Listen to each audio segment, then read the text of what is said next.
Hindi dyan sa lalagyan.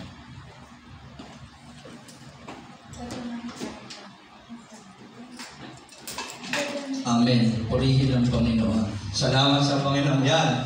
Lalo tayo sa aklat ng pahayag. Kasi tapos na yung 1 John, 2 John, 3 John. Dito na sa Revelation. Yung propesya kay Apostol Juan, kay John de Pilapet.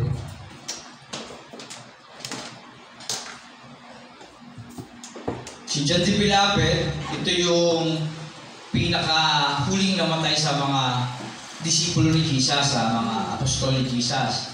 Si John de Pilapet tinapon sa isla ng Patmos. Namatay siya sa history, sa sobrang katandaan. Hindi siya namatay sa sakit. Kasi sila, yung ibang disipulo, pinugutan ng ulo. Si Peter, pinako sa krus. Nirequest niya patiwari, patuwad, diba? O yung paa nasa taas. Iba naman silbat. Tapos sinulog, ganun yung mga naging ending ng mga disipulo ni Jesus. Hindi naging mabuti. Kaya kung babasahin natin yung New Testament, na panahon ni Jesus Christ at ng mga apostol niya, hindi naging maganda buhay ng mga tagasunod niya. Kaya puro pagtitiis, pagsasakripisyo yung ginawa nila. Walang magandang naging ending sila sa totoo lang. Pero ang pinaka-ending nila, na maganda yung buhay na walang hanggan na meron na sila ngayon.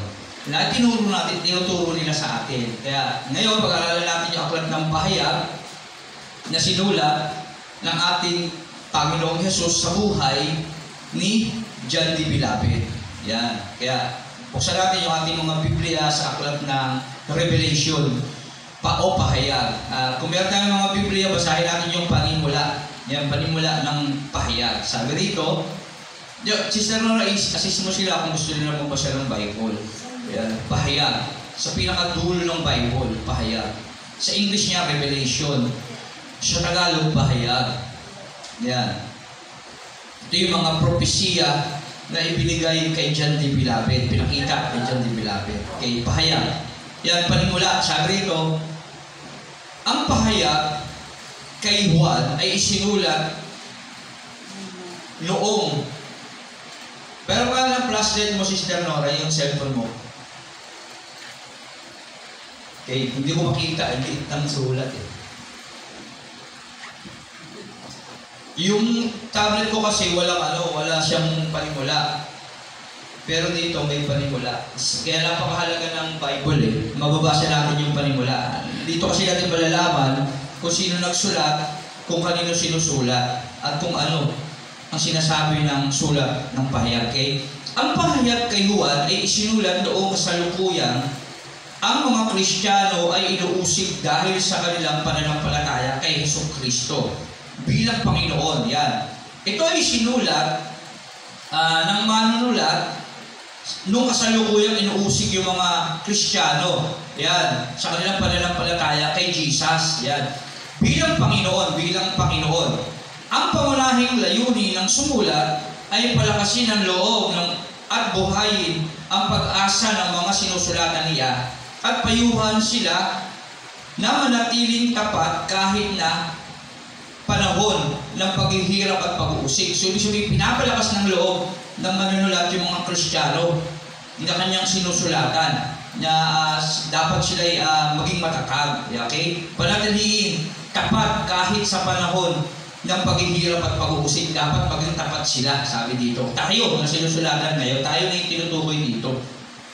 Ang malaking bahagi ng aklat ay binubuo ng ilang pahayag at pakitain na inilalahad sa pamamagitan ng mga simbolo na nauunawaan ng mga Kristiyano ng panahong iyon. Subalit, nananatiling mahiwaga sa iba kasi hindi naiintindihan ng iba ang ibig sabihin ng mga sulat na ito. Kaya napakahalaga ng merong nagtuturo at nagpapaliwanag ito.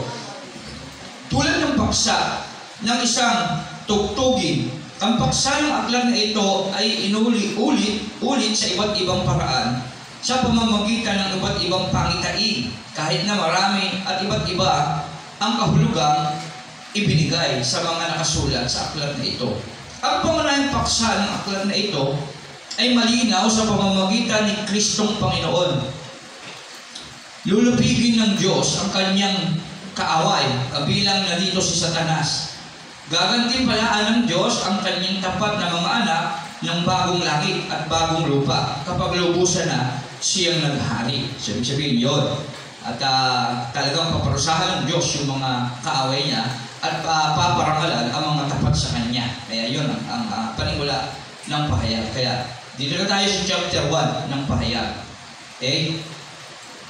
Revelation chapter 1 ang pahayag chapter 1. Ito ang pahayag ni Jesucristo ibinigay ng Diyos sa kanya at kanyang inihayag kay Juan na alipin niya. Yan. Kay Juan na alipin niya. Ang layunin ng paghahayag na ito, ipabatid sa mga alipin ng Diyos ang bagay na malapit ng maganap. Pero bago yun, ayaw mo na manalangin sa umagang ito. Lord, salamat po sa umagang mapagpala na ibinigay sa amin. Salamat po sa buhay at kalakasan na ipinagkaloob. Panginoon, purihin ka. Lalo na ngayon nandirito kami sa iyong templo at nakikinig ng iyong salita. At patawarin mo kami, Ama, sa pangalan ng aming Panginoong Hesus, sa lahat ng aming mga kasalanan, Panginoon, hiling namin sa iyo na kami yung linisin, Panginoon, at hiling namin ang iyong banal na Espiritu na sa aming lumukog upang higit namin maulawaan ang iyong buhay at banal na salita, Panginoon. Pagnabayan mo kami at nawa, Panginoon, maisiwalat ang iyong katotohanan na nais mo namin malaman, Panginoon. Magawa namin ito sa aming buhay habang hinihintay ang muli mong pagbabalik. Salamat, Panginoon, pagnabayan mo rin ang aming mga kapatid na ngayon wala pa rito. Andiyan po ang kanilang pangyapak sa lugar na ito. Pagsama-sama kami sumamba, maghandog at magpuri sa iyong dakilang pangalan. Purihin ka, Panginoon, mangyari na ang iyong kalooban, pagpalain mo lahat ng darating ito at lahat ng darating pa. Purihin ka sa pangalan ni Jesus. Amen. Amen. Palakpakan natin ang Diyos. Purihin ang ating Panginoong Jesus. Yan, purihin ang Diyos. Pahayag chapter 1. Okay. Salamat sa Panginoon. Ito ang pahayag na ibinigay ng Diyos kay Jesucristo at sa pamamagitan ng anghel na kanyang isinugo.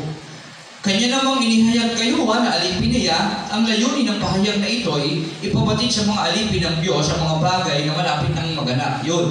Ang layunin ng pahayag ay ang ipabatid yung mga bagay na malapit ng maganap. Ibinigay ng Diyos ito sa ating Panginoong Hesus na ibinigay sa anghel para sabihin kay Juan yung mga kapahayagang ito. Okay? Kaya ang Diyos mismo ang nagbigay ng mga salita na ito sa pamamagitan ni John de Vilapin, si Apostol Juan, isa sa mga disipulo ni Kristo ng panahon. Okay? Sabi rito, ito ang patotoo ni Juan sa lahat na nakita niya tungkol sa mensahe ng Diyos na ipinahayag naman ni Jesucristo. Ayan, kung nababasa ninyo. Ayan, pahayag chapter 1, verse 2. Ayan, ito ang patotoo ni Juan sa lahat na nakita niya tungkol sa mensahe ng Diyos na ipinahayag naman ni Jesucristo. Si John kasi ang sumulat nito. At ito yung nakita niya sa pahayag na binigay sa kanya ng ating Panginoong Hesus. 3. Mapalad ang bumabasa ng aklat ito, ang mga nakikinig sa propesiya nito at tumutupad sa nasusulat dito, sapagkat malapit na itong maganap. Amen. Tayo na bumabasa at nakikinig mapalad, sabi rito ni Apostol Juan. Okay? Pagbati sa 7 iglesia. Pakinggan natin maigi. Pagbati sa 7 iglesia, verse 4. Mula kay Juan para sa 7 iglesia sa lalawigan ng Asia. Sumainyo nawa ang pagpapala at kapayapaan mula sa Diyos na siyang nakaraan, kasalukuyan at darating. Ito'y mula sa 7 espiritong nasa harap ng kanyang trono. Pero bago yon, sa verse 4, sabi rito, ito ay mula kay Juan, kay John de Vilapin. At ito ay isinulat para sa 7 iglesia. Ang 7 iglesia, ano ba yung sabihin ng iglesia? Ecclesia. Mga taong individual na ginawang ulo si Jesus, tayo naging parte ng katawan. Mga taong tinanggap si Jesus bilang hari, Panginoon at Diyos ng kanyang buhay. So, ibig sabihin, ang iglesia tinutukoy dito ay tayong mga tao. Kaya hindi simbahan. Pero sa literal, ang iglesia ito, simbahan, literal. Sa spiritual, ang iglesia tayo, mga individual na tao. Tayo talaga ang totoong iglesia. Yung ating mga puso na tinitirahan ng ating Panginoong Hesus sa ating mga buhay. Amen. Kaya tayo ang sinasabihan ni Apostol Juan dito. Sa atin nangungusap ang Diyos sa pamamagitan ni John de Vilapin. O tayo yung kinakausap ng talata na ito. Kaya verse 4, isipin mo na ikaw ang kinakausap nito. Verse 4, mula kay Juan, Ito ay galing kay Juan, yung propesya ng ating Panginoong Hesus na ibinigay sa kanya at sinasabi ng Diyos sa atin ngayon. Para sa 7 iglesia sa lalawigan ng Asia, suminyo nawa ang pagpapala at kapayapaan mula sa Diyos na siyang nakaraan, kasalukuyan at darating. Ito'y mula sa 7 espiritong nasa harap ng kanyang trono. At mula kay Jesucristo ang dapat na saksi, ang panganay na anak, ang unang binuhay mula sa mga patay, at pinuno ng mga hari sa lupa.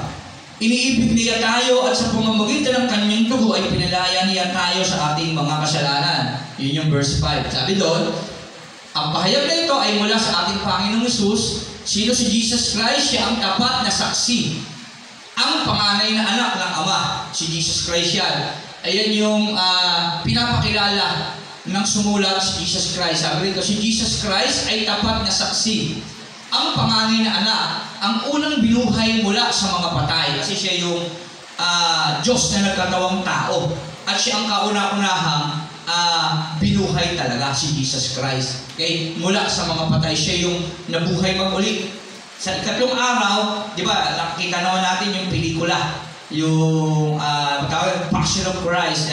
Pinako siya sa cross. Namatay siya 3 araw pero muli siyang nabuhay. Okay? Iniibig niya tayo at sa pamamagitan ng kanyang dugo ay pinalaya niya tayo sa ating mga kasalanan. Kaya tayo si Jesus Christ namatay sa cross, ang ibig sabihin, yun lang kasi yung dahilan para mahugasan yung ating kasalanan, yung dugo ni Jesus Christ. Bakit? Ano yung meron sa dugo ni Jesus Christ kaya kaya niyang hugasan yung dugo nating makasalanan? Kasi, paliwanag ko lang, tayo mga tao, yung dugo natin makasalanan. Bakit? Ayun yung kinikwento ko kay Sister Leia. Kasi lahat tayo galing sa ating mga ninunong, sila Eva at Adan, na mayroong dugong makasalanan. Bakit sila naging makasalanan? Kasi sumuway sila sa utos ng Diyos na huwag kainin yung prutas na nagbibigay kaalaman sa mabuti at masama. Okay? Maraming tao sinasabi mansanas yun. Pero, kukurin ko lang, hindi po natin pwedeng bawasan, dagdagan ng banal na kasulatan. Walang sinabi kung anong prutas yun. Pero ang nakitiyak tayo na sinasabi ng Bible, bunga ng punong kahoy na bibigay kaalaman sa mabuti at masama. Hindi po siya mansanas. Bunga ng punong kahoy ang tamang sabihin. Nakakaalam sa mabuti at masama. At ang ibig sabihin ng kasalanan, pagsuway. Pagsuway sa utos ng Diyos. Kasi ang Diyos mayroong utos na dapat natin sundin. Kasi ang Diyos dapat sundin kasi siya ang creator natin. At may utos siya na dapat sundin sa kanila na hindi nila nagawa. Kaya nagkaroon sila ng kasalanan na dahilan naging marumi ang kanilang dugo. Nagkaroon ng kasalanan ang kanilang dugo at kinalaunay napunta sa atin. Nawanan natin kasi lahat ng tao galing sa kanila. Tama po ba? Naging makasalanan tayo kasi walang sino ng taong hindi pinanganganak ng mga magulang nila na galing kala Eva at Adan. Pero si Jesus Christ, iba pong senaryo. Si Jesus Christ ay walang dugong makasalanan. Bakit? Hindi siya galing sa sperm cell ng tao. Tama po ba? Tayo kasi galing tayo sa pagmamahalan ng ating mga magulang. Sila may pagmamahalang nangyari. Alam naman natin, sila nagtatali. Kaya tayo nabuo. Kaya tayo pinanganganak sa laman nila, sa dugo nila. Kaya yung meron sila ay namanan natin kasi galing tayo sa kanila. Nagaling kala Eva at Adan. Kaya tayo mayroong dugong kasalanan na galing kala Eva at Adan. Okay po ba? Naunawaan po. Pero si Jesus Christ, kaya siya banal, wala siyang dugong makasalanan. Hindi kasi siya galing sa tao. Kung aaralin natin ang kasaysayan ni Jesus Christ sa aklat ng Mateo, siya ay galing sa banal na espiritu. Nilagay siya sa sinapupunan ni Mary. Kaya hindi siya galing sa similya ni Joseph. Si Mary, virgin. Wala pang never been touched, never been kissed. Kung sa pananalita natin, di ba, sa tao, never been touched, never been kissed. Wala pa siyang experience sa kanyang pagiging babae ng panahon. Siya ay dalaga, berhen. Okay? At ang kanyang kasintahan na si Joseph, hindi ba sila nagsisiping? Bawal kasi yun ng panahon na magsasama yung hindi pa kasal. Okay? Kaya, nakatakda na silang ipakasal, kaya alam nung malaman ni Joseph na si Mary ay nagdadalang tao, balak niya itong hiwalayan. Kasi iniisip nila na baka mayroong ibang lalaking nakasiping si Mary. Kaya ang tawag nila kay Mary ng disgrasyadora ng panahon. Pero totoo, ito ay dahil sa kapangyarihan ng Diyos. Okay? Kaya kailangan kasing isilang si Jesus Christ bilang tao. Okay? Kaya sa pamamagitan ng Mary, isinilang ang Diyos na naging tao. Tama po ba? Pero si Jesus Christ hindi galing sa similya ni Joseph. Tayo, galing tayo sa tatay at nanay natin, yung similya nila, nagsama, kaya tayo nabuo. Si Jesus Christ hindi galing sa similya ng tao. Kaya siya ay may dugong banal. Kasi si Mary, walang bahid, virgin. Okay? Walang bahid. Kaya walang dugong makasalanan si Jesus Christ. Hindi kasi siya galing sa similya ng kapwa-taong nagsanib. Okay po ba? Kaya si Jesus Christ, banal ang dugo. Okay? Kaya kapag magtatanong, yun po ang tamang kapaliwanagan. Hindi siya galing sa sperm cell ng tao. Kasi bakit? Philippians chapter 2. Brother Neron, Philippians chapter 2, verse 6. Paliwanag lang natin si Jesus Christ. Hindi kasi tao si Jesus Christ. Nagkatawang tao lang siya. Okay? Siya ay merong dual nature na tinatawag. 100% God, 100% human. Kahit siya likas at tunay na Diyos. Yan. Si Jesus Christ ay may kalikasang tunay na Diyos. Kasi galing siya sa tatay niya, sa Ama. Sino yung tatay ni Jesus? Yung Ama. Kapag ang Ama mo, ang Diyos, ano ka? Natural, Diyos ka rin. Ako, halimbawa, ano apelido ko ng tatay ko? Peran. Pag sinilang ako, anong apelido ko? Peran din. Kasi tatay ko, Peran eh. Ganun din si Jesus. Kapag Diyos ang Ama mo, ano ka? Natural, Diyos ka. Diyos ka. Kaya, hindi mo pwede sabihin si Jesus sugo. Hindi propeta. Isa siya sa mga katawagan na yan, pero siya ay Diyos na tamang tawagin. Kasi siya ay anak ng Ama niya. Tama mo ba? Sa Genesis, nang pasimula, sa Book of John, nang pasimula naroon ang salita. At sa Genesis, sinabi ng Diyos, lumabas sa bibig ng Diyos ang salita, at si Jesus yun. Okay po ba? Naunawaan naman, yung paliwanag natin tungkol kay Jesus Christ. Philippians 2:6, kahit siya ay likas at tunay na Diyos, hindi niya ipinagpilitang manatiling kapantay ng Diyos. 7, Brother Neron. Sa halip, kusa na niyang hinubad ang pagiging kapantay ng Diyos. So, ibig sabihin si Jesus Christ kasi, siya ay Diyos pantay. Kaya pareho sila ng Ama, Diyos. Yun na, namatay na. Ano nangyari dyan? Yun. Hinubad niya ang pagiging kapantay ng Diyos at naging katulad ng isang alipin, ipinanak siyang tulad ng karaniwang tao. At nang si Kristo'y maging tao, siya ay nagpakumbaba. Siya at naging masunurin hanggang kamatayan, maging itumbalik kamatayan sa cross. Kapag ka ikaw, pinapako ka sa cross, ibig sabihin makasalanan ka ng panahon.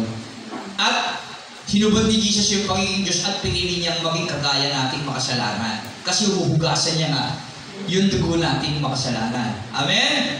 Diba? Bayad ng ating Panginoong Jesus, Diyos siya. Tapos, hindi siya sanay mabuhay sa literal na buhay ng pagiging mahirap.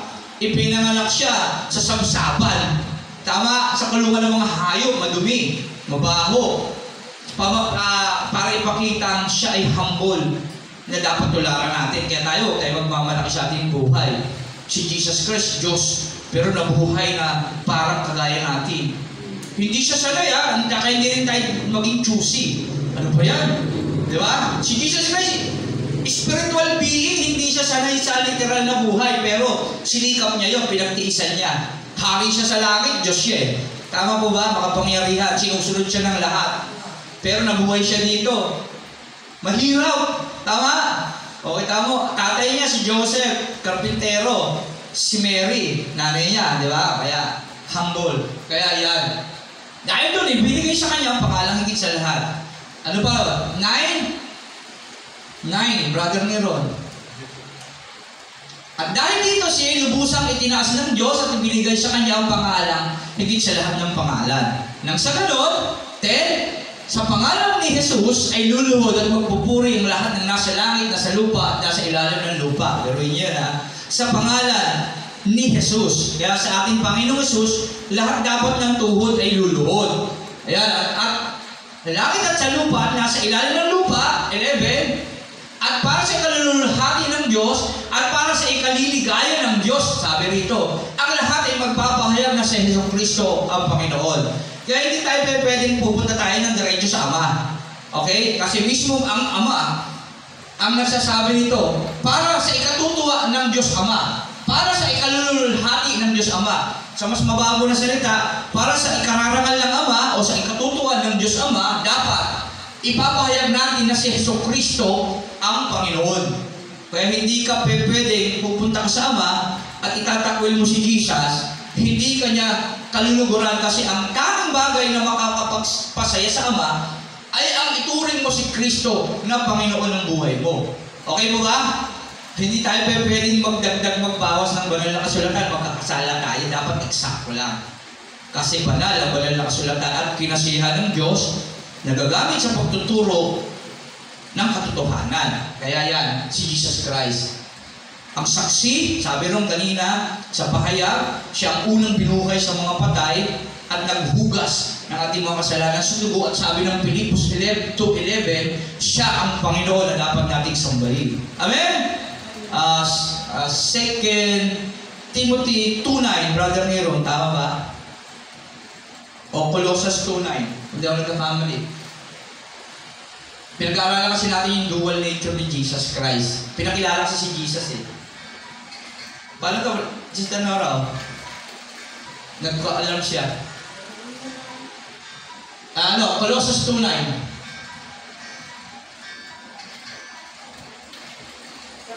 Yan, eto si Jesus Christ. Sapagkat likas kay Kristo ang buong pagka-Diyos, kahit na siya'y nagkatawang tao. Kung mabasahin niyo sa Bible, yun din yung nakalagay dyan. So, ibig sabihin, si Kristo, kahit na siya nang dirito sa mundo, likas pa rin siyang Diyos. Kaya si Jesus Christ yung nasa mundong ito, meron siyang dual nature. Siya ay 100% human, 100% God. Kaya lang, sabi ng Pilipos, hindi niya pinagpilitang mabuhay pantay ng Diyos nung nasa mundo siya. Okay? Bagaman siya Diyos. Kasi kaya niyang tumawag ng mga anghel. Sabi niya, kung tutusin, kaya kong tumawag ng isang batalyong anghel. Sa pag-aaral, pag sinabi mong isang batalyon, more than 6,000 volume above na anghel, kaya niya tawagin sa isang salita lang. Ganun ang makapangyarihan siya. At pinatunayan niya rin yun, nung nasa laot sila, pinahinto niya yung bagyo. Di ba, naglalayak siya sa lawa, nasakay siya sa bangka, bumagyo. Inutusan niya yung hangin tumigil. Kasi lulubog sila eh, mabagyo. Hangin, alon, pumayapa kayo. Sumusunod sa kanya yung mga klima, panahon. Okay? At di lang yun, binuhay niya si Lazaro na patay, hindi kayang gawin ng tao. Maging yung mga Pariseo, yung mga pangin ng panahon, alam kapag ka ang isang tao ay nakakapagbuhay ng patay, hindi galing sa tao yun. Ibig sabihin, galing sa Diyos yun. Sa paniniwala ng Old Testament. Okay? Kaya pinatunayan ni Jesus yung pagiging Diyos niya sa pamamagitan ng mga himalang ginawa niya. At sa mga nakasulat ngayon dito sa ating pinatutunayan. Okay? Kaya si Jesus Christ, hindi tamang sabihin tao lang siya. Kapag sinabi natin tao lang si Jesus Christ, ang sabi ng 1 John na pinag-aralan natin, anong tawag sa atin? Antikristo. Okay? Kaya ibig sabihin, laban tayo kay Kristo. Kaya dapat, ang paniniwala natin kay Jesus, naging tao. Si Jesus ay nagkatawang tao. At kapag ganyan ang paniniwala natin, ibig sabihin, nasa atin ang Espiritu ng Diyos. Okay? Kasi si Jesus Christ ay Diyos, na pantay ng Ama, na nagkatawang tao, at namuhay sa piling natin, na naghugas ng ating mga kasalanan sa cross. Yun yung purpose ni Jesus Christ. Para pagdating ng panahon, makasama niya tayo ng Ama na paghaharian sa ilalim ng paghahari ng ating Panginoon Jesus sa buhay na walang hanggan. Amen? Okay, tuloy na natin yung pahayag.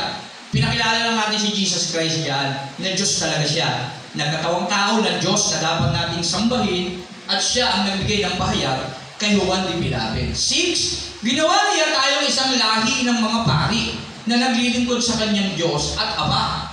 Kay Jesucristo ang kapurihan at kapangyarihan magpakailanman. Amen. Tayo, dahil sa pagkahugas ng ating mga kasalanan, ginawa tayong banal ng Diyos. Okay? Ni Jesus Christ. Kasi walang sino mang pwedeng maging banal o matuwid sa paningin ng Diyos kung hindi dahil kay Jesus Christ. Kaya kapag tinatanong natin ang ating Panginoong Jesus, ang tingin sa atin ng Ama, si Jesus na nabubuhay sa atin, hindi na tayo. Halimbawa ako si Ronnie, Kapag tinanggap ko si Jesus, sinuko ko yung buhay ko sa Kanya, yung totoo yung totoong pagsuko, yung hindi, yung talagang tunay, talagang nakita mo sa buhay mo yung kamalian mo, humingi ka ng tawad sa Kanya, ay sinuko mo lahat ng paghahari niya dapat sa buhay mo. Ang tingin na sa akin ng Diyos dyan, hindi na ako. Si Jesus na nabubuhay sa akin. Okay? Kaya napakahalaga nun. Kasi kapag tayo, hindi tayo pwedeng lalapit sa Ama ng tayo lang. Kasi meron na tayong dugong makasalanan. Hindi tayo makikita. Isaiah 59:2, Brother Neron. Aklat ng Isaiah chapter 59 verse 2. Ito kung bakit hindi tayo nakikita ng Ama. Isaiah chapter 59 verse 2.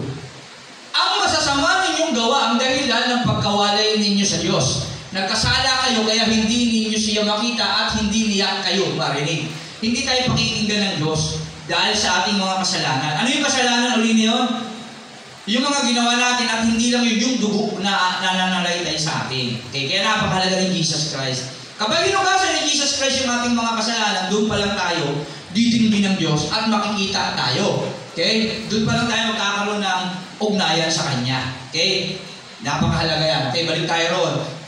6 ng pahayagan. Ginawa niya tayo isang lahi ng mga pari. 1 Peter 2:9. Naging pari tayo at tawag sa atin kasi kapag tinanggap natin si Jesus Christ bilang Panginoon, Hari. 1 Peter 2:9 ni Brother Neron. 1 Peter 2:9, ngunit kayo ay isang lahing pinili, grupo ng mahalikang pari, isang bansang nakalaan sa Diyos, bayang pag-aari ng Diyos upang magpahayag. 10.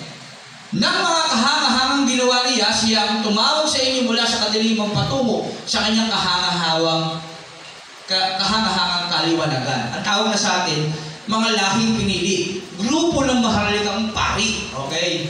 Hindi lang yung mga pari sa simbahan, tayo rin yun. Ang tawag sa ating mga tumanggap kay Jesus Christ sa mga grupo ng mahalikang pari. Okay? Mga tinatawag na mga saint. Hindi lang yung mga namamatay na tinuturing ng mga matuwid sa paningin ng Diyos, yung mga saint. Hindi. Tayo mga buhay. Ang tawag sa ating mga saint, tayo mga sumasampalataya sa ating Panginoong Hesus. Mga lahing pinili, grupo ng mahalikang pari, tayo mga banal, pinaging banal ng Diyos sa pamamagitan ng ating Panginoong Hesus. Kaya tayo yun. Kapag ikaw ay tumanggap sa ating Panginoong Hesus, sumampalataya sa kanyang paghahari sa iyong buhay, ang tawag sa iyo, pari, lahing pinili, grupo ng mahalikang pari, o banal sa paningin ng Diyos. Okay? Mga saint, tayo mga buhay na saint. Amin mo ba na unawaan naman? Yan, tandaan natin, yung mga Bible verse na supporting doon sa ating pinahayag. Pinapakilala natin si Jesus Christ. Amen? Sige, balik na tayo doon, Brother Neron. Sa pahayag, chapter 1, verse 6. Ginawa niya tayong lahi ng mga pari. Yan, kapag tinanggap natin si Jesus, naglilingkod sa kanyang Diyos at Ama. Kay Hesus Kristo ang kapurihan, kapangyarihan magpakailanman. Amen. Okay? Pansin nyo, sa kanyang Diyos si Jesus kasi ang Diyos niya, yung Ama niya. Okay? Pero yung Ama, tinawag din Diyos si Jesus Christ. Hebreo 1, buksan mo Hebreo chapter 1. Yan. Noong una, nangusap ang Diyos sa ating mga ninuno sa iba't ibang panahon at sa iba't ibang paraan. Papaliwanag ko lang, ang tawag ni Jesus Christ sa Ama, Diyos niya. Pero ang tawag din ng Ama kay Jesus Christ, Diyos. Tignan niyo para pantay sila kasi Diyos Okay? Pero walang ibang sinusunod si Jesus kundi yung Ama ng makapangyarihan. Pero ang turing din ng Ama kay Jesus ay Diyos. Pakinggan natin, paliliwanag natin. Noong unang nausap ang Diyos sa ating mga ninuno sa iba't ibang panahon at sa iba't ibang paraan sa pamamagitan ng mga propeta. Kasi hindi naman natin nakakausap ang Diyos Magamit lang ng tao ang Diyos propeta. Ngunit itong mga huling araw, siya nagsalita sa atin sa pamamagitan ng kanyang anak. Sino yung anak ng Diyos? Si Jesus. Ito na, ngayong mga panahon, ang usap na sa pamamagitan ni Jesus. Sa pamamagitan ng anak ay nilikha ng Diyos ang sanlibutan. Sabi sabihin, sa pamamagitan ni Jesus Christ, binalang si Jesus kasi ang anak ng Diyos nilikha ang lahat. Si Jesus Christ ang lahat, lumikha sa lahat. Tandaan niya Nang nilikha ng Diyos ang sanlibutan at siya ang piniling tagapagmana ng lahat ng bagay. Yung Ama, pinili si Jesus Christ na tagapagmana ng lahat ng bagay na nilikha ng Ama sa pamamagitan ni Jesus Christ. Okay? Ang anak ang malingning na sinag ng Diyos. Si Jesus ang malingning na sinag ng Ama ng Diyos. Okay? Kung ano ang Diyos, gayon din ang anak. Pinaliwanag natin kanina. Galing siya sa Ama, natural, Diyos din siya. Tama po ba? Siya ang nag-iingat sa lahat ng bagay sa pamamagitan ng kanyang makapangyarihang salita. O sabi sa pamamagitan ng salita ng Diyos, ito ang nag-iingat sa atin ngayon, yung Biblia. Kasi lahat dito nandirito na yung katotohanan. Kasi ito ang salita ng Diyos. Okay? Pagkatapos niyang linisin tayo sa ating kasalanan sa cross, namatay siya sa cross at muling nabuhay, nilinis niya yung kasalanan natin. Kaya lahat ng tao sasampalataya sa Kanya, nagiging malinis. Siya ay umupo sa kanan makapangyarihan ng Diyos doon sa langit. Namatay siya at muling nabuhay at pumunta sa langit. Andoon siya ngayon sa tabi ng Ama. At ang bawat isa sa atin na sumasampalataya sa Kanya, ipinagtatanggol niya sa Ama. Si Jesus ang mediator natin. Kaya kapag ikaw nagkakasala, Ama, patawarin mo po siya. At dahil kay Jesus Christ, tinitignan siya ng Ama, tinitignan tayo, nilalapit tayo ni Jesus, nakikita sa atin si Jesus. Na naniniwala kasi tayo sa Kanya. Okay? Kaya ang tingin sa atin ng Diyos Ama, dahil pinapatawad tayo, si Jesus. Sige anak, parang ganito. Patatawarin ko sila para sa iyo. Ganun ang ibig sabihin nun. Okay? Ang anak ang ginawang higit na dakila kaysa mga anghel. Kaya si Jesus Christ higit sa mga anghel. Ginawa ng Diyos na higit sa mga anghel. Okay? Kaya huwag tayo sasamba sa mga anghel, ha? Pag may nakita yung anghel sa langit, bumaba. At nagsabi, dapat siya sambahin, dapat hindi mo sasambahin yun.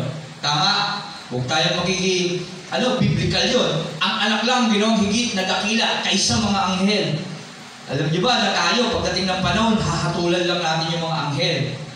O yan, nagatandaan niyo yan, ha? Kaya huwag kayo sasamba sa anghel. Okay? Ang anghel, sabi ng Hebreo, sino ang anghel kung gano'n? Sila yung mga espiritu ang ginawa ng Diyos para tulungan lang tayo. Okay?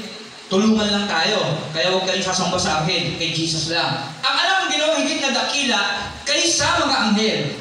Tulad ng pangalang ibinigay sa Kanya ng Diyos ay higit na dakila. Kaya sa pangalang Jesus, dapat nang tayo luluhod at magpupuri. Tama ba? Walang ibang Diyos. Dapat natin sambay si Jesus lang. Sapagkat kailanman hindi sinabi ng Diyos sa sino mang anghel, ikaw ang aking anak, mula ngayon ako na ang iyong Ama. Hindi rin niya sinabi sa kanino mang anghel, ako'y kanyang magiging Ama at siya ay aking magiging anak. Kahit sinong anghel, hindi sinabi ng Diyos na ikaw na ang aking anak. Hindi, si Jesus lang. Okay? 6. At nang isusugo na ng Diyos ang kanyang panganay na anak sa sanlibutan ay sinabi niya, dapat siyang sambahin ng lahat ng anghel ng Diyos. Kaya nang susugo na ng Diyos Ama si Jesus, dapat siyang sambahin ninyong lahat ng anghel. Sabi niya gano'n. 7. Tungkol naman sa anghel ay sinabi niya, ginawa niya ang hangin ng kanyang mga anghel at ningas ng apoy ang kanyang mga lingkod. 9, Brother Niron. Hindi. Sige, 8 mo lang. Ngunit tungkol sa anak ay sinabi niya, ayan, ito na. Ang tawag ng Ama sa anak. Pakinggan natin maigi. Okay, kunin ko muna yung... Okay.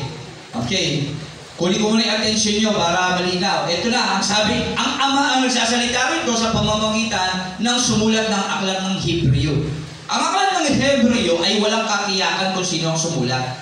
Pero sa pag-aaral, maaaring si Pablo, si Apostol Saul, si Saulo, o kaya si Pablo. Okay?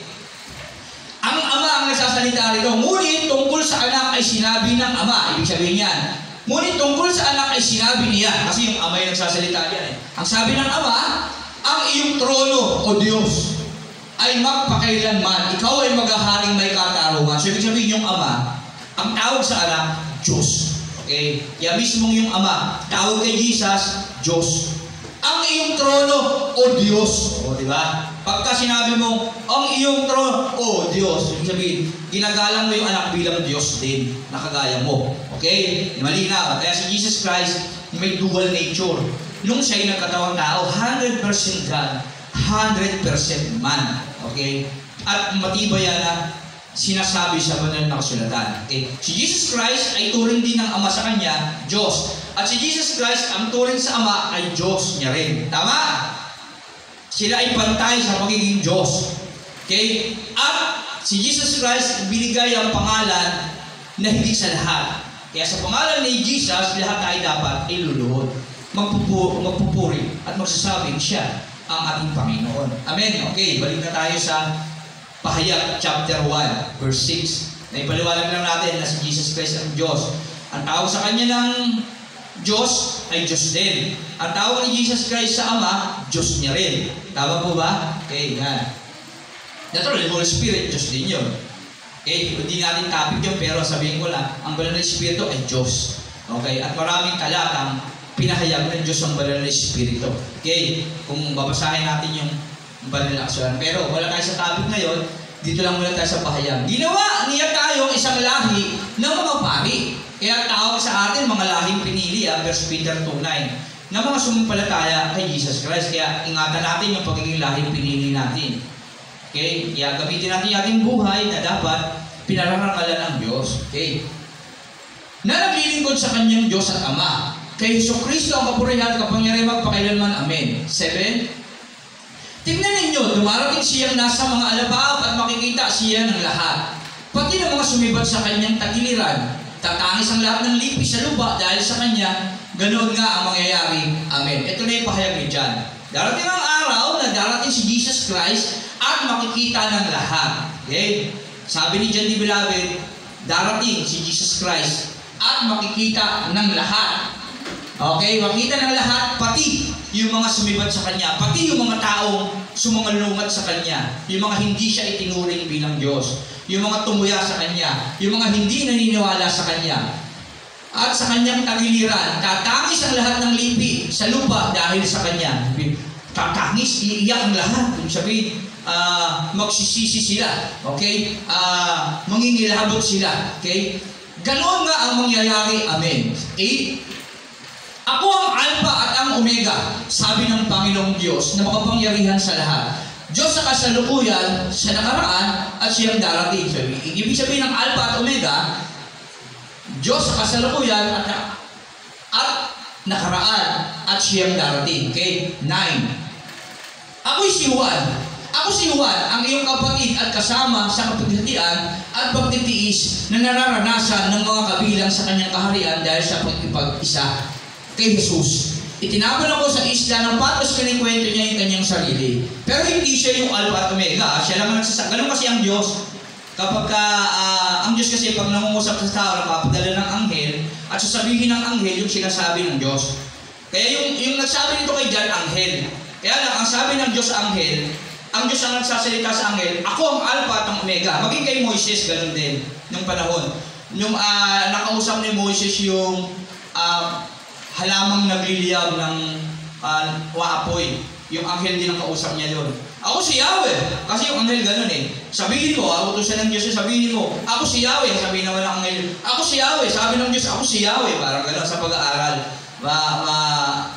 Nagsasalita ang Diyos sa pamamagitan nila. Okay? Sabi rito, Pahayag 1:9, kay Jesus, itinapon ako sa isla ng Patmos, pinapakilala lang ni John the Beloved yung sarili niya. Sapagkat ipinahayag ko ang salita ng Diyos at ang katotohanan ng inihayag ni Jesus. Naparusahan siya dahil ipinahayag niya si Jesus. Tinapon siya sa isla ng Patmos. 10. Noon ay araw ng Panginoon at habang nasa ilalim ako ng kapangyarihan ng Espiritu Santo, narinig ko mula sa aking likuran ang isang malakas na tinig parang tunog ng trompeta. 11. Nananalangin siya at nagpahayag sa kanya. Sabi niya, isulat mo ang iyong nakita at ipadala mo sa 7 iglesia. Sa Efeso, Esmirya, Pergamo, Tiatira, Sardis, Philadelphia, at Laodicea. Okay, ulitin lang natin, ano yung iglesia ang tinutukoy dito? Yung 7 na yan. Pero ang iglesia na yan ay tumutukoy sa ating mga tao ngayon na nakikinig. Tayo kasi ang tunay na iglesia. At yung mga iglesia nito, yung mga lugar na yan, may mga taong nabubuhay dyan. At yun yung mga pamumuhay ng mga tao dyan. Ibig sabihin, ang tinutukoy ni Juan the Beloved, yung mga iglesia na yan, ito yung mga tao na nandiyan. At sa buhay naman natin ngayon, tayong mga taong nakikinig ngayon sa propesya nito na sinasabihan ng salita na ito na mapalad. Kasi tayo na yung kinakausap nito, na dapat natin pakinggan at salita ng Diyos. Amen? Tayo yung iglesia na yan, ha? Tayo na ngayon na kinakausap ni John the Beloved na pinahayagan ng Diyos. Kaya ang Diyos ngayon sa oras na ito, kinakausap tayo. Okay? Isipin natin yan palagi sa ating mga buhay. 12. Lumingon ako upang tignan ang nagsasalita at nakakita ako ng 7 ilawang ginto. Okay. 13. Nakatayo sa gitna ng ilawan ang isang parang anak ng tao na nakadamit ng hanggang sakop at may gintong pamingkis sa kanyang dibdib. Nakakita siya.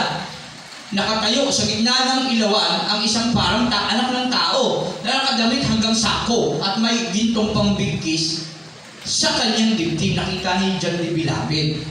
14. Ang kanyang ulo at buhok ay kasing puti ng balahibo ng tupa. Napakaputi ng kanyang ulo at buhok na parang balahibo ng tupa. O ng nyebe. Nakita na ba ka ng nyebe sa pelikula? Puti talaga, di ba? Parang bulak pa nga. At ang kanyang mga matay parang apoy na nagliliyab. Yung mata niya parang lumiliyab na apoy. 15. Kumikinang ang kanyang mga paa na parang tansong pinakintab at parang rumaragas ang tubig ang kanyang tinig. Pag nagsasalita siya, parang rumaragas ang tubig, di ba? 16.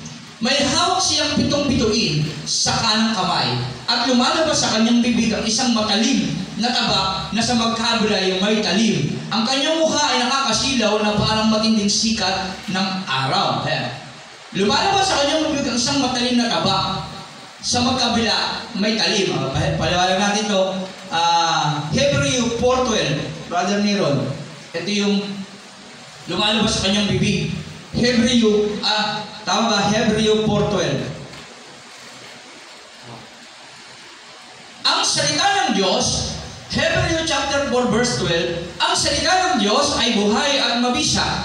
Matalas kaysa alinmang tabak na sa magkabila ay may talim. Ito'y tumatagos maging sa ikubuturan ng kaluluwa at espiritu ng kasukasuan at buto at nakakaalam ng mga iniisip at pinabalak ng tao. So, ibig sabihin, yung narinig natin kanina sa pahayag, ito yung salita ng Diyos na lumalabas sa bibig ng nakita ni John the Beloved. So, ibig sabihin, word of God yun, salita ng Diyos, yung lumalabas na matalim na yon. Okay? Kasi bakit? Masakit kasi ang salita ng Diyos pag napakinggan natin. Itutuwid kasi tayo dito sa ating mga kamalian at tuturuan tayo na may tuwid yung mga dapat nating ituwid sa ating buhay. Amen? Kaya kailangan natin kagaya ni Jesus Christ na ano yung katangian niya sa Pilipos? Humble, humility, nagpakumbaba. Kasi kung hindi ka magpapakumbaba, hindi mo matatanggap kailanman ang salita ng Diyos. Hindi mababago yung buhay mo. Okay po ba? Balik na tayo ulit sa Revelation, Brother Nerong pahayag. May hawak siyang 7 bituin sa kanang kamay at lumalabas sa kanyang bibig ang isang matalim na tabak. Ano yun? Word of God. Salita ng Diyos. Okay? Na magkabilay may talim. Ang kanyang mukha ay nakakasilaw na parang matinding sikat ng araw, hindi makita. Makikita. Kaya wala pong nakakita sa Diyos, ha? Wala pa. Kasi yung Diyos yung pinapaliwanag niya si Jesus. Okay? Sa katawan tao, meron. Pero hindi yun ang totoong itsura niya. Kaya hindi tayo dapat sumumpa sa mga rebulto. Hindi si Jesus yun. Iba yung katawang panlangit at iba katawang panlupa. Tandaan natin yan, kaya hindi tayo dapat sumasamba sa mga imahe. 17.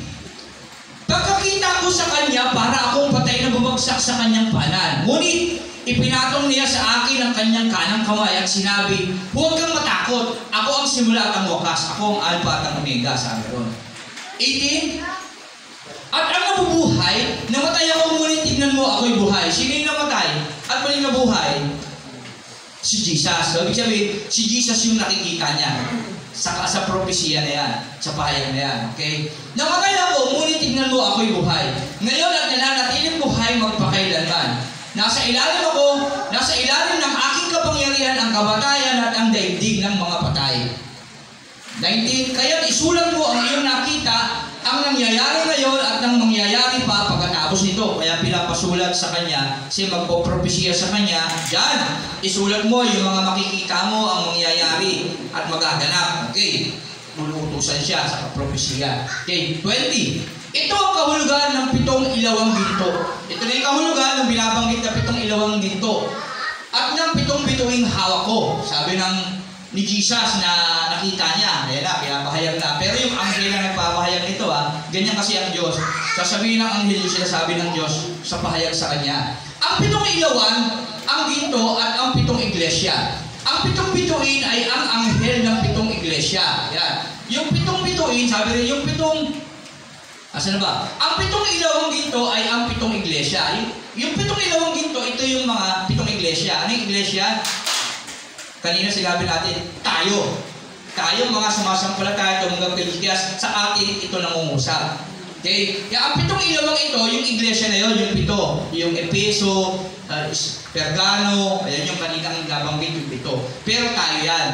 Kasi yung 7 lugar na yun, may mga taong nabubuhay doon na sumasampalataya kay Jesus Christ. Sila yung tinutukoy doon, yung mga buhay nila. Okay? Sa atin naman, sa buhay natin, wala naman tayo doon sa Efesos, pero tayo, yung iglesia kasi, tayo mga individual na tao. Kaya tayo yung kinakausap sa propesiyang ito na pinapatungkol sa atin. Ang 7 ilawan, ginto, ay ang 7 iglesia. O, kasama na tayo dyan. At ang 7 bituin ay ang mga anghel ng 7 iglesia. Okay? Yung anghel, yung 7 bituin, ito yung mga anghel, okay? Tawag kasi sa kanila mga morning star, mga bituin yan. Ang mga anghel na tawag yan, okay? 21. Wala. Chapter 2. Isulat mo sa anghel ng iglesia sa Efeso. Chapter 2 na, pahayag chapter 2. Ito ang pinasasabi ng may hawak na 7 bituin sa kanyang kanang kamay at lumalakad. Oras pa ba tayo? Kaya ba ba? Hanggang 45 lang tayo. 45. Okay? Tama ba? Tama pa. Isulat mo sa anghel ng iglesia sa Efeso, ito ang pinasasabi ng may hawak. So, ibig sabihin, ang kinakausap dito, yung iglesia sa Efeso. Iglesia sa Efeso. Okay? Yung mga tao sa Efeso. Yung mga buhay ng mga tao sa Efeso. Yung mga buhay natin, baka mamaya nasa Efeso, tingnan nyo ha. Ito ang pinapasabi na may hawak ng 7 bituin na kanyang kanang kamay at lumalakad sa gitna ng 7 ilawang ginto. Verse 2, nalalaman ko ang mga ginagawa mo. So, alam ng Diyos ang mga ginagawa ng mga tao sa iglesia sa Efeso. So, ibig sabihin, alam ng Diyos ang mga ginagawa natin. Kasi tayo iglesia. Kasi bakit? Ang Diyos natin ay all-knowing. Meron tayo siyang katangian, omnipotent, omniscient, omnipresent. Omnipotent, makapangyarihang Diyos. Pangalawa, omniscient, all-knowing God, alam ang lahat ng bagay. Hindi tayo makapagtako sa Diyos. Yung iniisip mo ngayon dyan, nakaupo ka, alam niya yan. Yung gagawin mo mamaya, pag tayo mo dyan, ay, CR ako, alam ng Diyos yan. Ay, titipla ako kape. Alam ng Diyos yan, yung nasa utak mo. Ay, ano na kaya ulam namin sa... Alam din ng Diyos yan. Focus tayo ha. Nakikita ng Diyos ang lahat ng bagay. Focus lang tayo sa kanyang salita. Amen? Nalalaman ko ang ginagawa mo, pero ngayon yun, alam niya yung buhay ng mga tao sa iglesia sa Efeso. At alam niya yung buhay ng bawat isa sa atin. Kasi tayo yung iglesia na yun. Amen? Yan. Nalalaman ko ang ginagawa mo, ang iyong mga pagpapakahirap. Pero mo, alam din pala ng Diyos yan. Si Sister Leia, alam ng Diyos yung mga paghihirap mo. Tama, yung pagsasakripisyo, yung kinikwento mo sa akin kanina, tanda mo, alam ng Diyos yan. Alam na alam niya yan. Kaya magtiwala lang tayo sa Diyos. Lahat tayo, hindi lang Sister Leia. Lahat tayo na rin ito, alam ng Diyos ang lahat ng mga ginagawa nating pagpapakahirap. Pero kung yun, ay ginagawa mo rin sa Diyos. Pero kung hindi, alam niya din yun. Tama, walang sayo kung hindi. Kaya napakalaga, ginagawa natin pagpapakahirap dapat sa totoong Diyos. Kasi kung hindi totoong Diyos yung pinagagawa natin, pagpapakahirap natin, alam niya rin yun. At maninibugho siya doon. Amen? Kasi siya ang Diyos na mapalibughuin. Exodus chapter 20. Sa 10 utos. Huwag kang sasamba sa anumang imahe na gawa ng tao. Na mga inukita nyo, galing sa tanso, lupa, kahoy, sa lupa, sa ilalim ng dagat, upang iyong sambahin. Bakit? Ako ang Diyos na panibuhuing Diyos. Ang kasalanan mo ay sisingilin ko sa ika-3, ika-4 na salinlahi. Biruin mo yung mga apo mo. Hindi pa lumilitaw sa daigdig, meron na agad manang kasalanan sa'yo. O, di ba? May mga sumpa na agad. Ngayon, paano matatanggal yung sumpa? Kailangan mong tanggapin sa buhay mo si Jesus Christ bilang hangi Panginoon. Kasi nung siyang naipako sa krus, it is finished, naganap na. Tinanggal niya na ang mga sumpa. Kaya lang, kailangan mo tanggapin sa buhay mo ng totoo. Kung hindi, hanggang ngayon, nasa ilalim ko pa rin na sumpa. Amen? yung pinakabagay na dapat natin malaman. Amen? Nalalaman ko ang ginagawa mo, ang iyong mga pagpapakahirap. Kaya yung mga paghihirap natin ang dahil sa ating paglilingkod sa Kanya, huwag kayong mag-alala. Alam ng Diyos yan. Amen? Kaya huwag kang matitina, huwag kang bibitaw. Alam lahat ng Diyos yan. Pero, Pastor, bakit hinahayaan? Merong mga bagay na gustong pang mangyari ang Diyos sa buhay mo. Maaaring tinetrain ka niya, maaaring hindi pa panahon, maaaring may tamang oras para sa'yo. Meron pang mga taong gustong makakilala dahil sa mga paghihirap mo na yan, mag-encourage sa'yo, maaaring ganon. Tanging ang Diyos lang nakakaalam. Okay? Kaya tayo, ang dapat natin gawin, sumampalataya tayo sa Diyos. Kasi ang Diyos ay patas sa lahat, tapat sa Kanyang mga pangako. Amen? Kaya dapat nag-aaral tayo ng salita ng Diyos pero alam natin ang Kanyang mga pangako na dapat natin pinanghahawakan. Amen? Tandaan niyo yan, ha? Lahat ng paghihirap natin alam ng Diyos. At pagtsatsagaan natin, lalo na sa ating paglilingkod sa Kanya. Yung pagsasakripisyo natin, alam ng Diyos yan. Yung mga nangyayari sa atin, alam ng Diyos yan. Kaya huwag tayong mag-alala. Alam ko, hindi mo kinukonsinti ang masasama. Alam niyo din yun. Pero alam niya rin kung kinukonsinti mo yung masama. Alam niya rin kung masama, as ginagawa mo pa. Alam niya rin yun kasi bakit? All-knowing God ang Diyos. All-knowing. Okay? Sinubok mo ang mga huwad na apostol at napatunayan mong sila'y nagsisinungaling. Alam ng Diyos yun. Yung paglilingkod na ginagawa natin sa Kanya. 3, alam ko rin matyaga ka. Alam din ng Diyos kung matyaga ka o kung hindi. Okay, sino ba matyaga dito sa paglilingkod sa Panginoon? Nawa, lahat tayo ha. Sino ka pang may bagyo maaga sa church? Wala nang amen ha. Amen! Ako, maaga ako, maglingkod. Ako na una rito, tagabukas. Kaya lang, nandito na ako kanina. Hinatid ko lang kasi yung motor, kaya pag hinahanap na pala ako ni Nanay Merda at ni Sister Leia. Pasensya na kayo, naghintay kayo sa labas. Hinatid ko si motor sa kapatid ko. Gagamitin niya kasi sa trabaho. Amen, yan. Okay, alam ko rin matyaga ka. Kaya matyaga kayo, kahit mulang bumagyo, dapat sumasamba tayo kay Jesus. Tandaan niyo, mapalibuguhin ng Diyos ha. Okay, huwag niyo kakalimutan ang isang katangian ng Diyos. Mapalibuguhin ng Diyos. Bakit? Karapatan niya yon kasi siya ang manilikha natin. Huwag na tayo magtanong. Kasi Diyos yun eh. Okay? Hindi natin kayang arapin ang isip ng Diyos. Sumunod lang tayo sa Diyos. Amen? Nagtitiis ng maraming hirap alang-alang sa akin at hindi ka sumuko. Okay? Alam ng Diyos na may battle ka sa buhay mo. Na pilit na pinagtatagumpayan yung pananampalataya sa Kanya. Bakit ganun? Kailan ako naging Kristiyano? Tsaka ako nagkasakit. Kung kailan ako nakikinig ng salita ng Diyos, parang lalo akong minala sa buhay ko. Tama ba?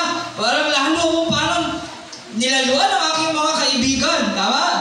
Kasi dati nakipag-inuman ka sa kanila, sumasama ka sa ba, ngayon hindi na. Ngayon nilalayo ka, yung boring yan si Brother Rudolph, boring yan, si Nicole, di? Born ng Christian yan, hindi nasasama sa atin yan, ba? Minsan nararanasan na natin yan. Huwag kayo mag-alala, alam ng Diyos yun. Alam ng Diyos yun, ang ginagawa mo yun para sa Kanya. At darating ng araw, mararanasan natin ang balikunod sa atin. Amen? 4. Okay?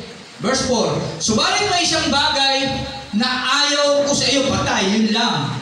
May isang bagay na ayaw ang Diyos sa iglesia sa Efeso. Efeso yun, di ba? Tama po ba?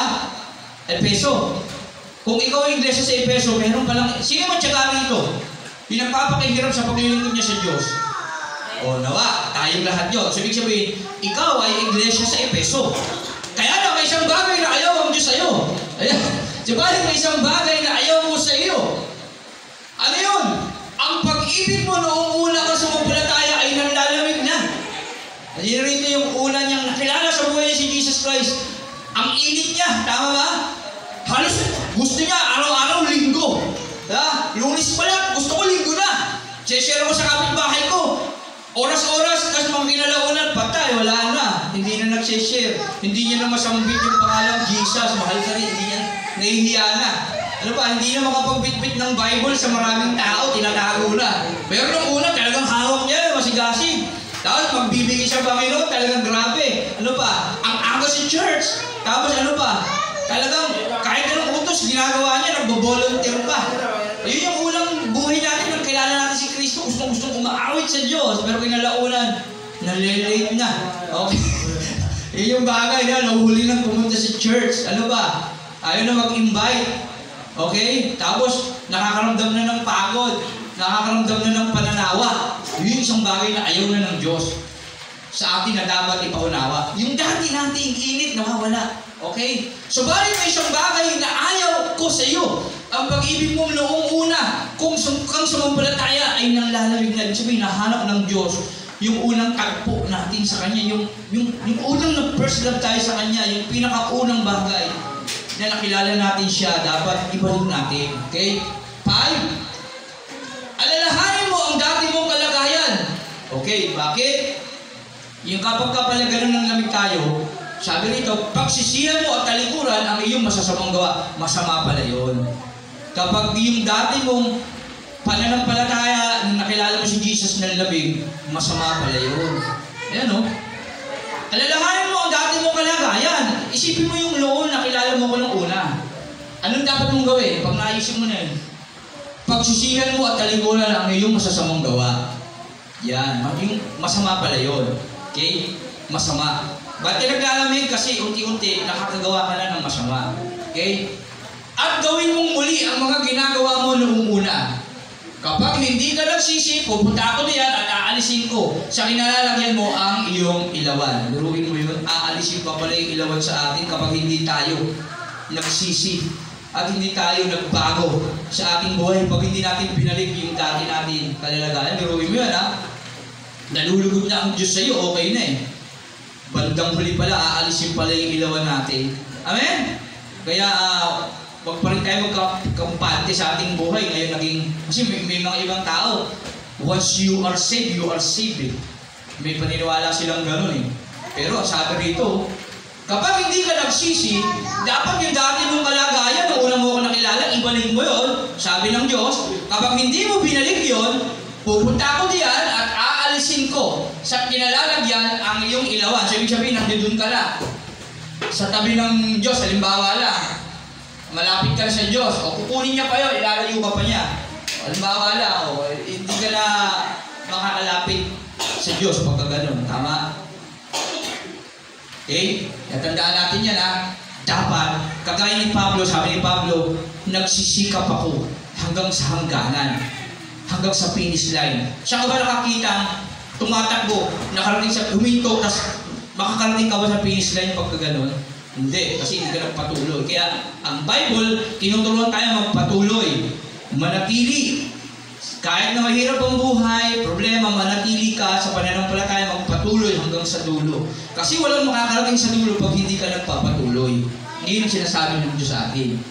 Balik natin yung dati nating init sa pananampalataya sa Kanya. Kung ayaw natin, huwag alisin ang ilawan natin. Okay? 6, Brother Neron. Ngunit ito naman ang napupuri ko sa iyo. Meron napupuri ang Diyos. Kinaputan mo rin tulad ko ang mga ginagawa ng Nicolata. Paano bigkas ito? Nicolaita. Nicolaita. Yeah, may hirap tayo mag-pronounce nito eh. Kahapon ko pa pinag-aaralan sa bitin. Hindi ko kuha-kuha. Nicolaita. Nicolaita wala. Purinom Panginoon. Nicolite sa English. Tama. Nicolite. Ano ba yung buhay ng mga taga-Nicolite? Kaya ba, Brother Neron? Sa Chrome, sa Google, okay? Sa Nicolite,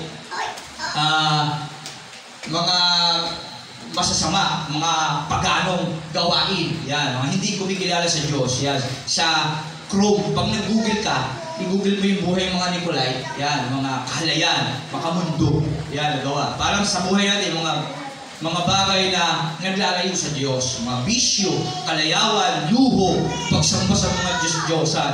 Okay? Ano ba yung mga Diyos-Diyosan na kilala natin? Mga imahe. Hindi totoong, kasi ang Diyos si Jesus lang eh.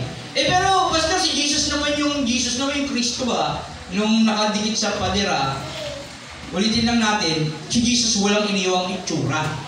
At unang-unang bagay, si Jesus Christ ay iba ang katawang panlangit, iba ang katawang panlupa. Okay? At inutos niya, huwag kang gagawa ng anumang imahe upang iyong sambahin at huwag kang yuyukod. Kaya masama po kung sumamba talaga sa mga rebulto at hindi si Jesus yun. Okay? Si Jesus Christ nagkatawang tao. Hindi niya talaga itsura yun. Nagkatawang tao lang siya. At iba ang katawang panlupa, iba ang katawang panlangit. Okay? Nasasamba natin si Jesus Christ sa kanyang pangalan, Pilipos. Ibinigay ang pangalang higit sa lahat na sa pangalan ni Jesus, dapat ang lahat ng tuhod ay lulod sa pangalan ni Jesus. Hindi sa mukha ni Jesus. Nakikita natin ang mukha ni Jesus sa ating mga puso. Ano yun? Ano ang Diyos? Pag-ibig. Namatay siya sa krus at muling nabuhay, parugasan ng ating kasalanan. At muli siyang babalik para isama tayo kung saan siya naroon. Kaya si Jesus Christ, dapat kilala natin, pag-ibig. Sinasampalatayanan natin na siyang humugas ng ating mga kasalanan, namatay sa krus at muling nabuhay. Amen? Pero hindi dapat tayo sumamba sa mga binubulsa mo yung Diyos mo, nilalagay mo sa pitaka mo, binubuhat mo. Dapat mali. Tayo bubuhatin ng Diyos. Tama po ba? Hindi natin dapat buhatin ang Diyos. Tayo bubuhatin ng Diyos. Hindi mo pwedeng lagay sa bulsa mo yung Diyos. Ang cheap naman ng Diyos mo na nasa bulsa mo. Tama yung Diyos mo nasa puso mo. Amen? Dahil nabubuhay sa puso mo ang Diyos, doon kayo tinuturing na eklesiya.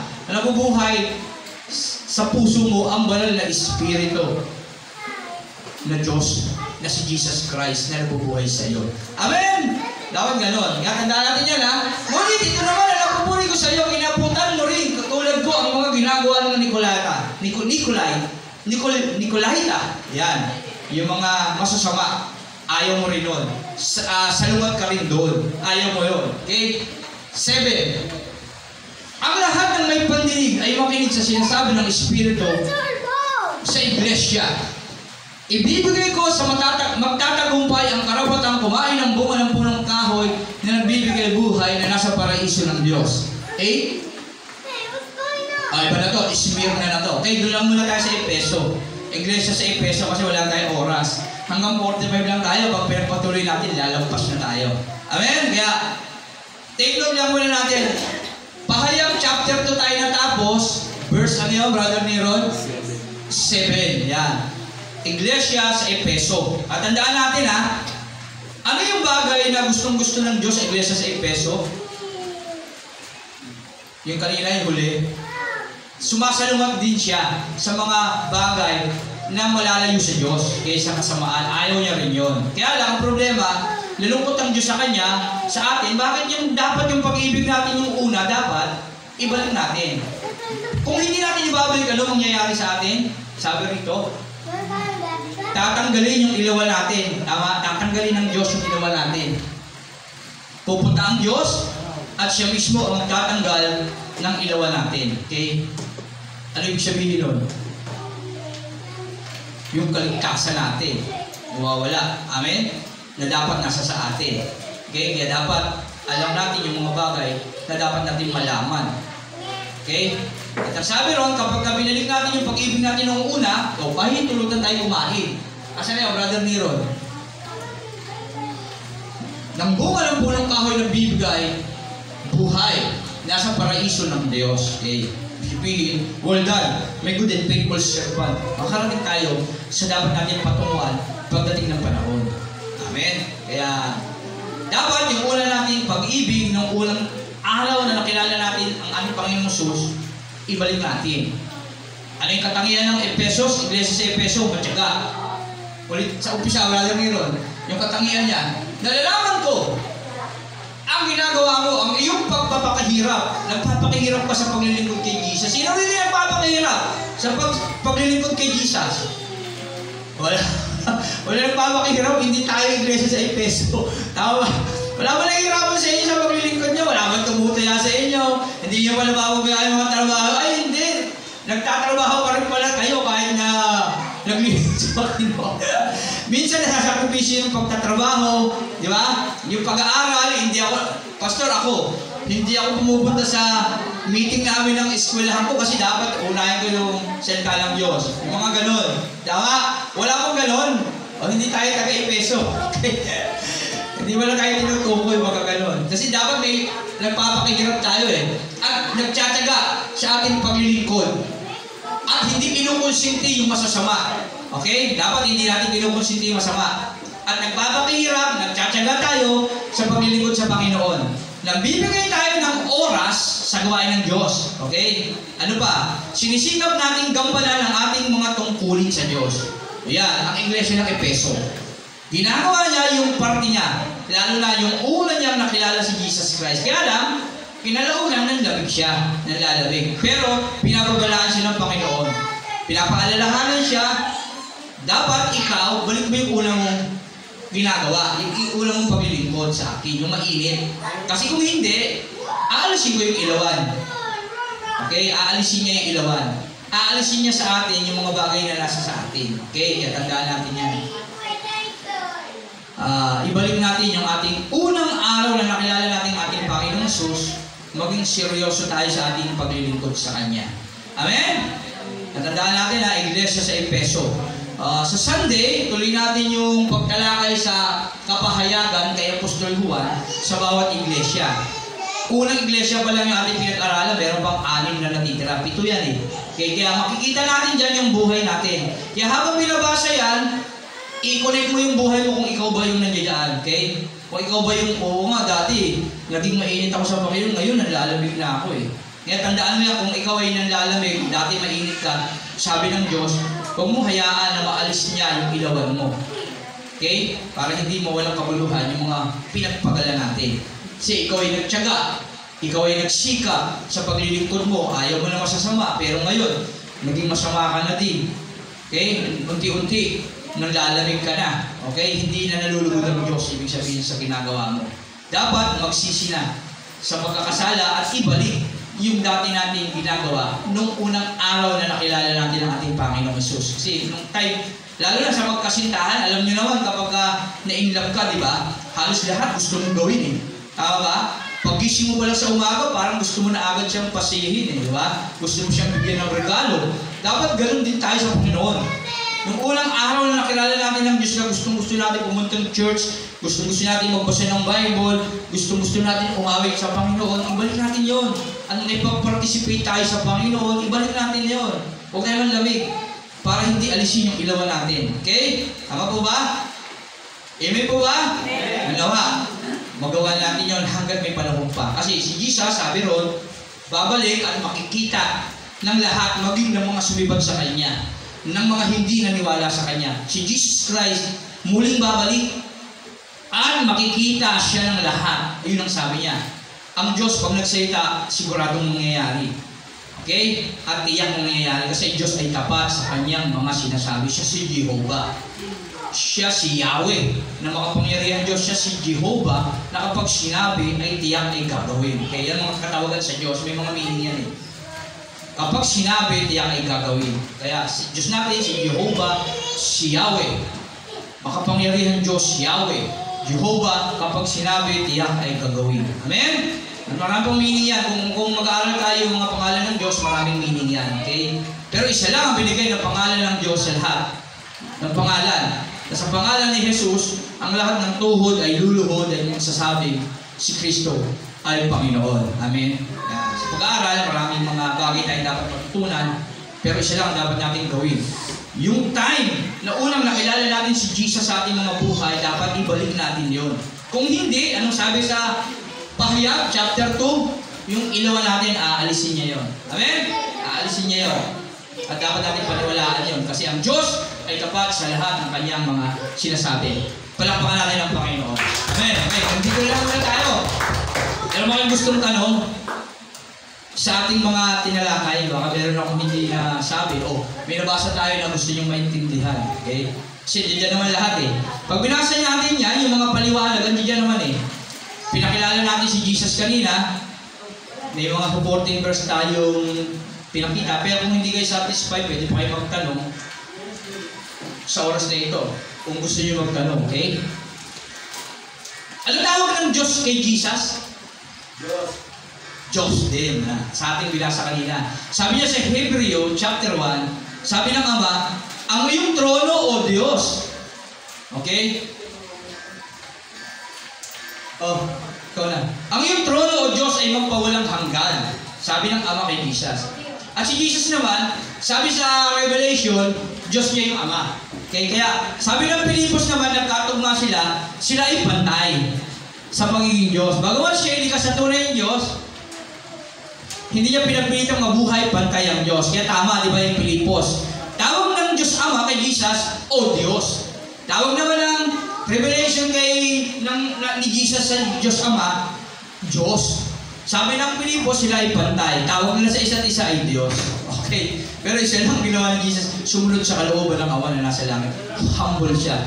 Humility. Kaya tayo dapat may humbleness. Sumusunod sa kalooban ng Ama. Ano yung kalooban ng Ama? Sundin natin si Jesus Christ sa ating mga buhay. Amen? Yan, dapat natin ginagawa. Okay? Ano ba? Wala na? Wala ba tayo dapat malaman? Meron pa ba? Tandaan niya na, si Jesus Christ ay may dual nature. 100% God, 100% human. Sinabi yan kanina, Colossus 2:9, likas sa kanya ang pagiging Diyos kahit siya ay nasa katawan tao. Kaya kahit siya ay nasa katawan tao, siya ay Diyos pa rin. Hindi niya lang ipinagpilitang mabuhay sa pagiging Diyos. Tiniis niya. Kaya meron siyang self-control. Meron siyang self-control. Kahit siya ay hirapan, hindi niya pinanindigan yung pagiging Diyos niya. Kasi yun ang kailangan mangyari. Okay? Kaya si Jesus naging masunurin hanggang kamatayan. Kasi kailangan niyang ialay yung buhay niya sa cross. Alang-alang sa atin. Kaya napakahalaga ng pagkakaalam natin kay Jesus. Amen? Ano pa? Si Jesus Christ may dual nature. Si Jesus Christ, Diyos. Tawag sa kanya ng Ama, Diyos. Tawag niya sa Ama, Diyos din. Ano pa yung pwede natin malaman sa kanya? Okay? Kaya lahat ng tuhod ay luluhod at magsasabing si Yesu Cristo ang Panginoon. Kaya kapag hindi Diyos ang tingin natin kay Jesus Christ, sabi ng mga nakaraang aral natin sa 1 John, bago tayo nagpahayag, ang tawag sa atin, Antikristo. Tama ba? Hindi Espiritu ng Diyos ang nasa atin. Kasi pag ang Espiritu ng Diyos ang nasa sa atin, ang tingin natin kay Jesus, nagkatawang tao, naging tao, Diyos na nagkatawang tao. Amen? Pag hindi ganon, tayo ay may Espiritu ng Antikristo. Amen? Okay po ba? Malinaw. Kaya salamat sa Panginoon. Wala na sigurong tanong. Next week, tuloy natin yung isa pang iglesia. Kasi 7 yan. Isa pa lang yung napag-aralan natin. Anong iglesia yun? Efeso. Okay? Na dating mainit sa paglilingkod sa Panginoon, unti-unti naglalamig. Kaya pinapaalalahanan ng Diyos na dapat ibalik yung dating init na kanyang paglilingkod. Amen? Palakpakan natin ang Panginoon. Tayo mag-pray. Okay. Lord, salamat po sa iyong salita at nawa patuloy kaming humihiling sa iyo, Ama, sa pangalan ng aming Panginoong Hesus, na patuloy mo kaming turuan. Lord, nawa maunawaan namin ito. Yung Banal na Espiritu ang siyang maghari sa amin upang lubusan namin itong maunawaan ng higit sa aming buhay, Panginoon. At magawa namin ito habang naghihintay sa muli mong pagbabalik. Purihin ka, Panginoon, at patnubayan mo ang aming susunod na gawain. Kami magpupuri, tanggapin mo ang aming mga pasalamat, handong aawit sa iyo, handong material, Panginoon, at pakikinig ng aming salita, ng iyong salita, na dapat namin malaman sa umagang ito. Purihin ka, ikaw may taas, maparangalan, sa pangalan ni Jesus. Amen. Palakpakan natin ang Diyos, at pwede na tayo mag-CR, at may-amay ang konti, magsimula na tayo sa ating pagsamba sa Diyos. Purihin ang ating Panginoon Jesus.